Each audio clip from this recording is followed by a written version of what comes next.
Hey, what's up, guys? Fantasy Fan Dan here, and today I am doing my first review of One Punch Man Season 2 on Episode 8. Also, keep in mind that this is a new, mini series I'm going to be doing. It's going to be my Wednesday night releases. They're going to be a little bit more low effort in that they're kind of more or less unscripted and also shot in more or less one take. But please bear with me. I'm learning how to do this as I go, so I'm sure I'll improve later on. Anyways, let's get into it. That episode was fire, no doubt about it. I mean, season 2 is definitely not season 1, so you got to look at it in the context of season 2, not in the show as a whole. I guess in the show as a whole, more or less a little bit mediocre, but it's definitely a really hype episode. And watching Suiru fight Goketsu was definitely pretty dank. Let's just take it scene by scene though. We open up with Suiru. How do you pronounce his name anyway? Suiru. I'm saying Suiru from here on out just because it's easier. But anyways, we open up with him getting his trophy and trying to make some moves on the little lady on the side. But then all of a sudden, those three birds roll in.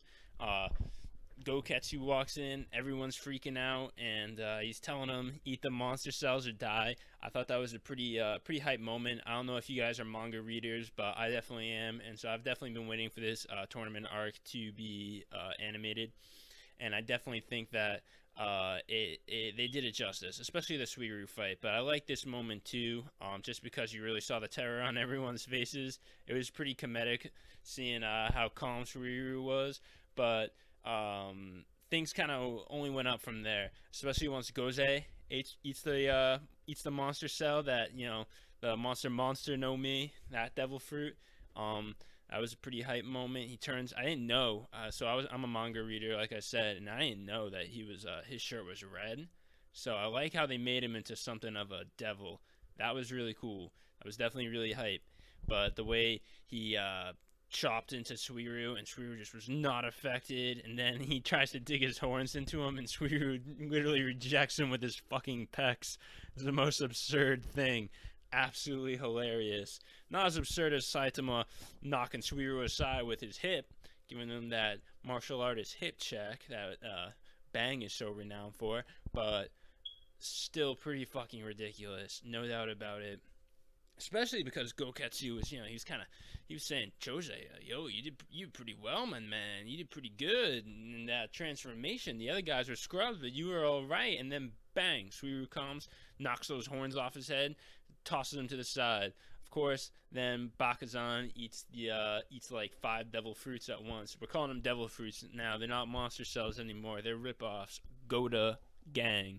Anyways, though, he eats like 5 of them. And that was pretty crazy watching him transform. But before that, you got to see a hype fight with Suiru and Goketsu. Just the absolute hopelessness in Suiru's face as she's just getting knocked around. You can tell this is an unfamiliar feeling with him. But honestly, it makes me kind of wonder, how strong is Suiru in regards to the other S rank heroes?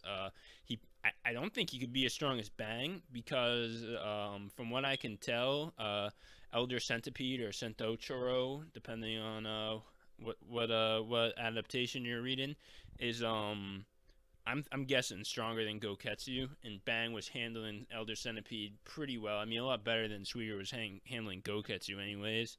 But I definitely think he'd be stronger than Tank Top Master, Puri Puri Prisoner, Zombie Man. Yeah, let me know in the comments where you guys think Suiru ranks amongst the S rank heroes. I'm going in the bottom half. I'm gonna say something controversial. I think that he could defeat Genos. I think he's about slightly better than Genos level. Genos at this point in the story, anyways. We'll see where Genos goes in the anime later.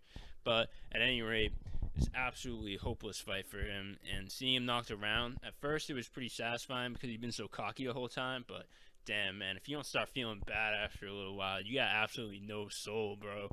That shit, watching the blood pour out of him, watching him get absolutely and quite literally stepped on, especially when he comes out, Goketsu's standing on him. He's like, if you don't stand it in 3 seconds, then I'm going to actually kill you. And Suiru digs deep down. He digs into his gut. He digs into his fucking toes, man. He digs deep into the earth itself, and he stands up and he gives him his most powerful attack. And what does Goketsu do? He grabs him with his pinky and his middle finger and just kind of wiggles him around, and then he starts fucking flicking him, and it's just oof. That's when you know it's absolutely game over. Of course, somewhere around that time, we cut to the real hype of the episode, and I was very disappointed, actually, in how this was animated. I was really wishing that this got, the star treatment like you saw from the fights in Season 1, but, oh well, I guess. But I think you guys know what I'm talking about at this point. It's Garo versus Watchdog Man. Watchdog Man has got to be the biggest mystery in all of One Punch Man. Even bigger mystery than Blast, because with Blast, we're all more or less assuming, I think, that he's one of two things. Either he's a super strong hero, like stronger than Tatsumaki tier, but well below Saitama, or he's gonna be like that one person who can give Saitama the fight that he's been looking for. I don't really know which camp I'm in for Blast. I'm guessing that it's gonna be the former.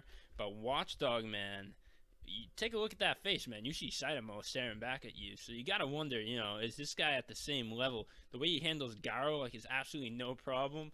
Giving him paw, absolutely hilarious. Garo is knocking him around, and he's just like, I didn't ask you to shake. Top tier. Of course, then we flash back to the main story, and then we see the heartwarming, the Moomin Rider moment of the episode. Lightning Max and Sneck come in, fucking Sneck, like they're gonna save the day. And you gotta give them props. They do their best. They do what they can. What they can do amounts to absolutely nothing in the end. And Suiru tries to take advantage, but then Bakuzan lays him down. But all in all, definitely another one of those humorous, Moomin Rider moments. Oh, actually, I forgot. There was a literal Moomin Rider moment in this episode where he's, hopping in to the fight. And when I saw him fighting that, like, weird monster thing, I don't even remember what it looked like, but when I saw him fighting that thing, I had to think to myself, how many times has Moomin Rider just dove in and like he was absolutely certainly going to die, and someone saved his ass? I gotta ask the guy what his secret is, because I'm thinking to myself, if I was a hero in this world, I'd be Moomin Rider tier at best, and I do not think I'd be lasting as long as the guy. He's got to have some kind of secret. I think he plans it all out, so that he knows that there's strong people around to pick up the slack for when he inevitably rubs off. Wouldn't that be an epic plot twist? Turns out Moomin Rider is just a glory hound who isn't afraid to. He's like a Johnny Knoxville. He's not afraid to get his body all fucked up as long as it makes him famous. All right, that's another controversial opinion. You gotta let me know what you think of that. But at any rate, then Saitama walks in. He sees Bakuzan, and that's it, baby. He gives him that one punch, that classic, and bang, he's out. Before you know it, Suiru is begging Saitama not to go. Goketsu's too strong, and damn, his head lands in front of him, and he tries to be his disciple. And of course, Saitama's like, no, man, I already got one of those, and it's one too many.